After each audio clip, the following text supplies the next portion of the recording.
So the topic, guys, is team chemistry, how important it is in the locker room or not so important.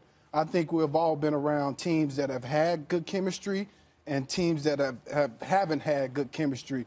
So, speak about this team, especially, the chemistry that you guys had. As you mentioned before, you guys went through a lot in the beginning, but at the end, it all worked out. So how important in your mind is team chemistry? I've been on the Patriots now for a little while, so 8 years, right? 8 years, 8 years.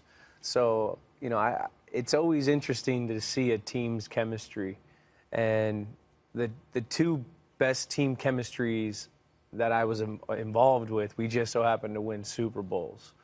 So when it comes down to it, we have our coaches and our GMs and all the personnel people. They do a great job of bringing good guys in the locker room.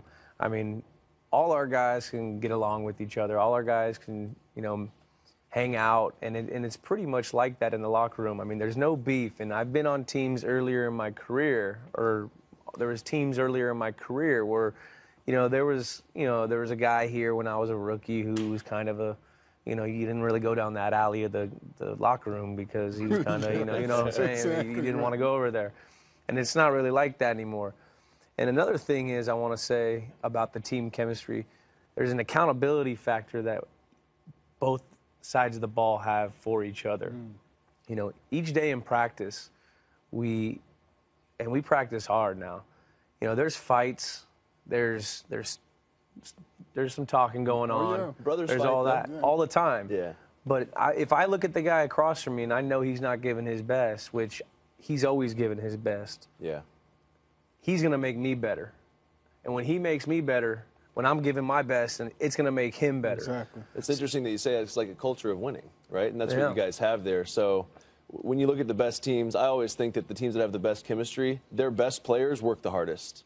And I think that's so when you think about the Patriots, you think about the work that you and Tom do in the offseason, like you're the best players and you work the hardest. So there's a culture when young guys come in that they're not following knuckleheads. They're following guys that do it right. So just talk about that in your locker room and how that kind of brings everyone together too. Well, that's you said it right there.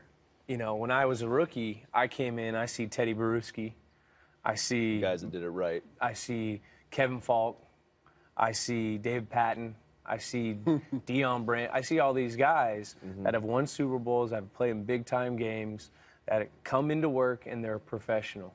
A lot of these guys don't understand. I mean, I don't know how it's done in other places, but there's a difference between coming into work just to work, and there's a difference between a guy who comes in who's a professional. Yeah, that's exactly right. When Martellus Bennett was in New York with me, I remember he had a certain way of going about things, but I hear him talk after the game with you guys, and he's all in. Like, I'm going to block, I'm going to do whatever I have to do. But isn't that part of it is coaches, too? Like, coaches have to be involved in that building, that chemistry. For sure. I've been around where players will call out coaches and coaches call out players, and it just wasn't a good atmosphere. So how important is that as well, having the coaches a part of that chemistry? Okay, let me tell you right now, there's no players calling any coaches out where I'm at. Yeah, I've seen that happen a couple times, and let's just say 2 days later, guys weren't there.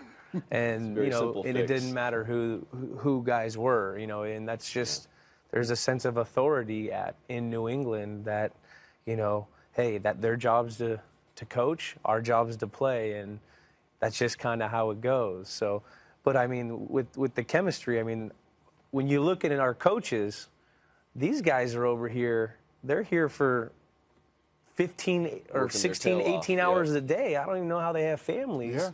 Because of how much they're there. And I wanted to be a coach until I saw how these guys do it. I'm like, I want to have a life after this whole thing. So it's unbelievable. And when you see a young guy come in, he sees a coach who's been here, who hasn't slept, who hasn't left, or the quality controls guy who does all the crap work for everyone, who's doing everything to the absolute best of his ability.